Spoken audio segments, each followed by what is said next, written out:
Tudo bom? Voltamos. Nós vamos continuar o nosso laboratório de número 3. E ele vai falar um pouquinho mais sobre o nosso sistema respiratório. Então, vem assim, ó. Suponha que as partículas de alimento tenham chegado à região apontada na setinha X. Ela tá aqui nessa região aqui, ó. Por que tais partículas chegaram nessa região? Por que elas chegaram aqui, onde elas não deveriam chegar? Porque a epiglote, por algum momento, ela não funcionou da maneira que ela deveria, que fez com que a pessoa tivesse engolido. E a gente até tem o costume errado de falar assim, engoliu atravessado, sentiu, ficou engasgado. A epiglote, ela não fechou e o alimento chegou onde ele não deveria chegar, tá bom? É uma forma muito comum que a gente tem de falar, a mãe, a avó da gente, engoliu atravessado, não é? Porque a epiglote ela não fechou e os pedacinhos do alimento ficam paradinhos aqui, tá bom?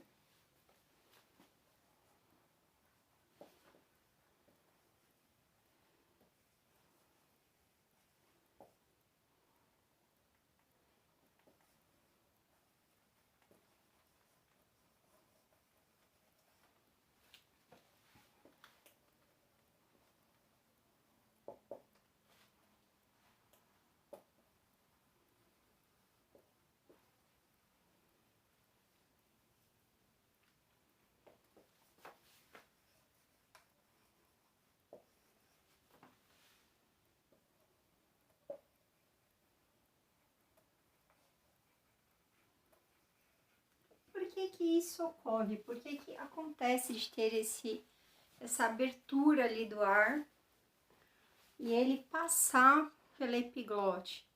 O que acontece? Muitas vezes, isso acontece muito comigo, principalmente quando eu tô comendo carne. Você, às vezes, ou não mastigou a quantidade que deveria, ou você está falando na hora que você não deveria. Então, o que acontece? A epiglote, ao invés dela ficar abrindo e fechando no momento que ela deveria, você tá falando e tá mastigando e tá engolindo tudo ao mesmo tempo. Então, por alguma razão, ela se perde nesse momento e o alimento vai para um lugar que ele não deveria ir, tá bom? Tá? Vai aguardar para poder copiar, vocês copiarem. Como a letrinha B é pequena, eu vou pôr aqui embaixo. Mas para o seu, eu vou precisar da lousa, tá bom? Então, olha lá, letrinha B. O que ocorre quando o alimento chega nessa região? Lógico, a gente se engasga, ocorre o engasgo.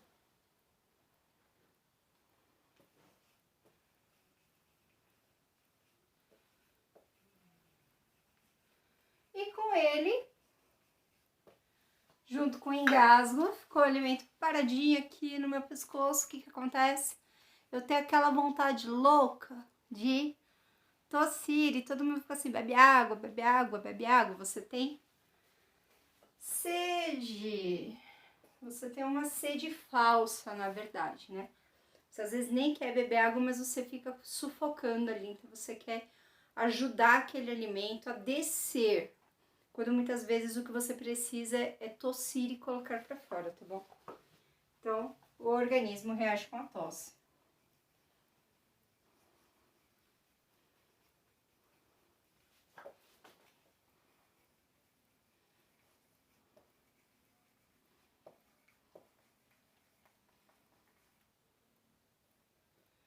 O que é o mais certo, tá bom, gente? O certo seria tossir e expelir esse alimento que tá onde ele não deveria. E não sair empurrando ele para dentro do corpo. Então, o que acontece? Muitas vezes a gente engasga, tá paradinho aqui, você tosse, aí vem sempre alguém com um copinho de água, um tapinha nas costas. O ideal, quando a gente tosse, sem a tosse, ela vem em resposta do corpo para pôr para fora aquilo que tá errado. Seja uma tosse por um problema que você está tendo no pulmão, um catarro, uma secreção, um engasgo, você tem que pôr para fora. Quando a gente pega água, toma um copo de água, toma um suco, você está empurrando para dentro, tá bom? Então, o que acontece? Aqui nós estamos vendo as respostas do corpo. A tosse é uma resposta natural.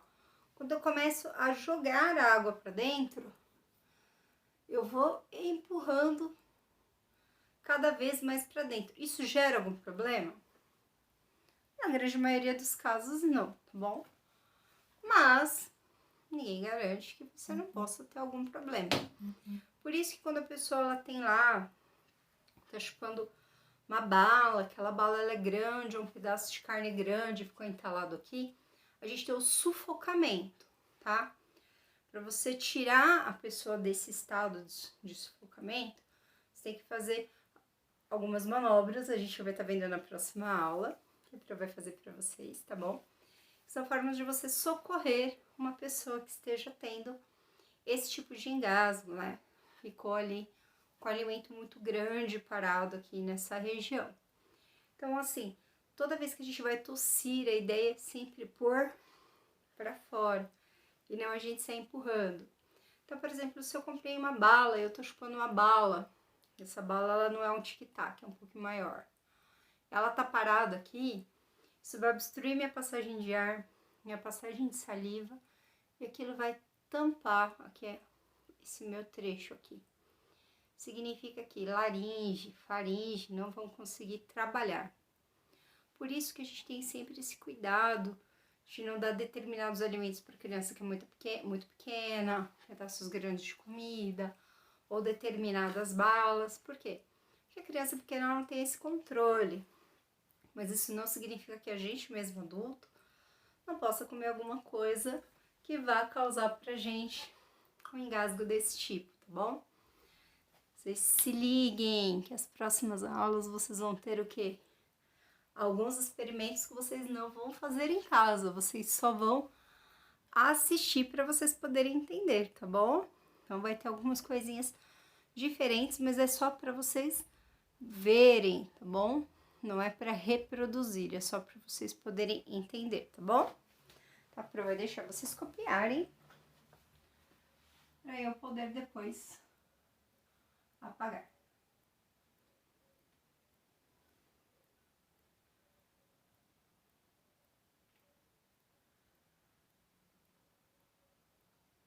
Aí, podemos? Então, olha lá. Nós vamos ali para a letrinha D.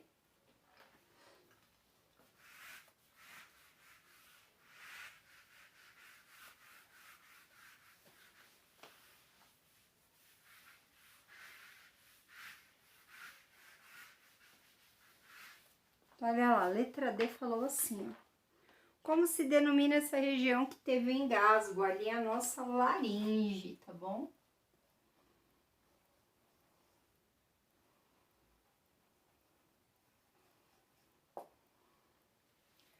Numerinho 2, supõe agora que ocorra a resposta do organismo para a retirada das partículas de alimento. Responda. A pressão exercida pelas costas em relação aos pulmões pode ser representada pela seta 1 ou pela seta 2, o movimento de apertar, esmagar, contrair os nossos pulmões. Está na seta 1 ou na seta 2? Isso aí, o movimento de apertar o meu pulmão para mandar o ar para fora é a seta 1. Então, são as setas de número 1.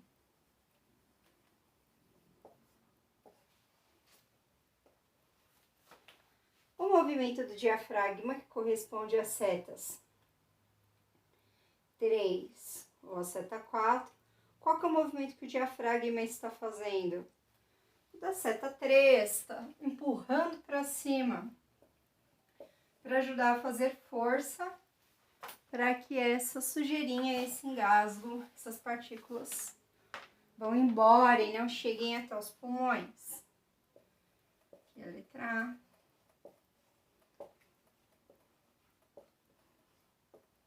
Seta 3. Eu vou, gente, para o próximo laboratório, que é o laboratório de número 4. E ele também é o meu último laboratório, tá bom? Olha lá. Laboratório 4 vai falar um pouquinho sobre as doenças respiratórias.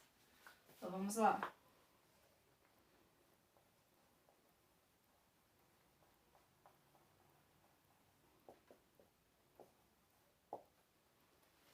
No esquema a seguir, estão relacionados alguns eventos que ocorrem nos pulmões de fumantes e de pessoas que respiram o ar poluído. Então, a gente tem aqui um corpinho, eu vou fazer mais ou menos, não precisa aqui o cara ser lindo, maravilhoso, só precisa a gente ter uma certa noção aqui dele, né?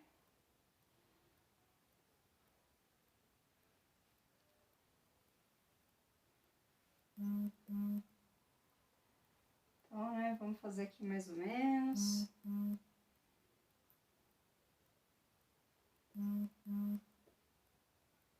Veio aqui, pulmãozinho. Veio aqui outro pulmãozinho. Opa, ficou feio esse pulmão, hein? Só pra gente entender mais ou menos, tá bom?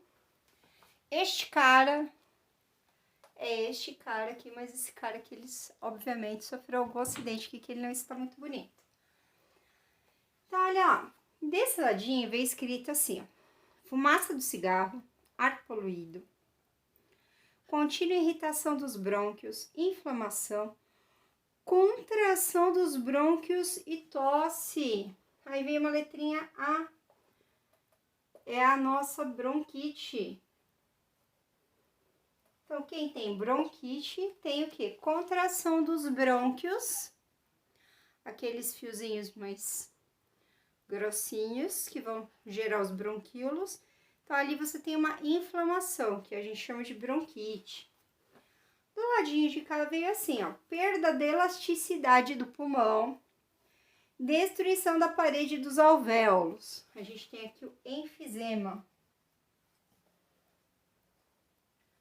Enfisema que é super parecido em alguns aspectos com o que o coronavírus faz no nosso pulmão, tá bom? Não é igual, mas tem algumas coisas ali que são parecidas, tá bom? Então veio aqui, perguntinha.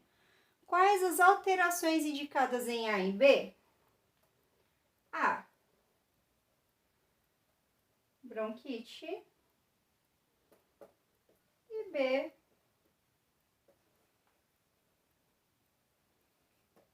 o enfisema pulmonar.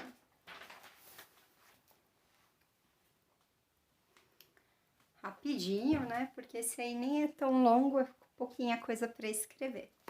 E nós vamos para a fase final dos nossos laboratórios. Eu tô bem aqui de pertinho, então às vezes eu tô até fora aqui da câmera, mas é só para vocês enxergarem melhor a lousa, tá bom? Vamos ver ali o 2. A figura abaixo ilustra o que ocorre com as partículas estranhas que entram no sistema respiratório. Então, a gente tem ali A, B e C. Então, veio ali, ó, no 2. Letra A. O que representam A, B e C na figura? Letrinha A é uma camada de muco. Vou pôr esse A pequenininho aqui, porque você tem uma letra A, e aí você tem esse A, B e C, tá bom? Então, eu tenho aqui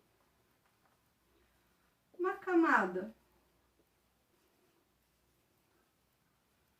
de muco, B, os cílios das nossas narinas, e a C, que são as partículas estranhas.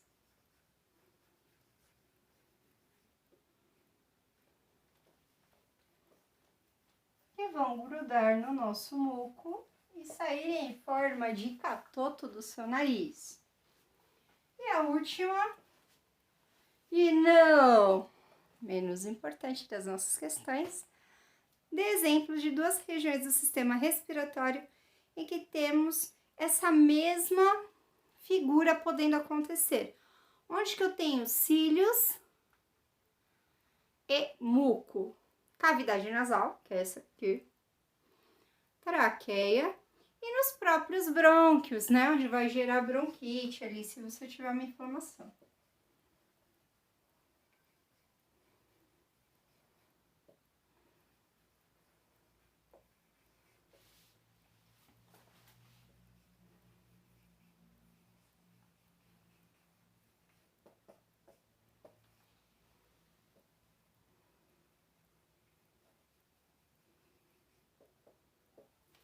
Olha lá, aqui nós temos cavidade nasal, traqueia e brônquios e não bronquíolos, hein, gente? Bronquíolo é aquele bem frio que vai ter ali os nossos alvéolos pulmonares juntos, tá bom?